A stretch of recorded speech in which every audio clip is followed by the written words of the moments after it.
খুব দ্রুত বীর্যপাত হয়ে যাচ্ছে, চিন্তা করো না, এটা অনেকেরই সমস্যা। প্রিমেচুর ইজাকুলেশন বা বা দ্রুত বীর্যপাত হলো এমন একটা যেখানে খুব কম সময়ের মধ্যে ইজাকুলেশন বা বীর্যপাত হয়ে যায়। এতে স্যাটিসফ্যাকশন বা সন্তুষ্টি কমে যায়।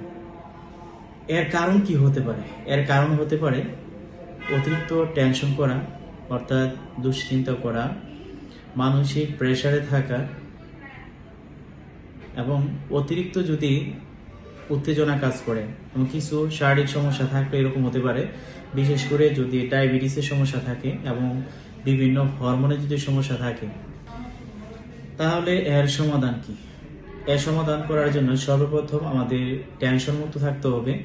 যদি কেউ স্মোকিং করে বা অ্যালকোহল পান করে, তাকে অবশ্যই এটা পরিহার করতে হবে এবং ভালো মন্দ খাবার খেতে হবে, রিল্যাক্স থাকার চেষ্টা করতে হবে। এবং তাকে অবশ্যই দুইটা টেকনিক ব্যবহার করতে পারে। একটা হচ্ছে স্টার্ট স্টপ টেকনিক, আর একটা হচ্ছে স্কুইজ টেকনিক। তবে এই দুইটা টেকনিক অবশ্যই একজন ডাক্তারের পরামর্শ অনুযায়ী করবেন। মনে রেখো, এটা খুবই একটা কমন সমস্যা এবং এর সমাধানও আছে।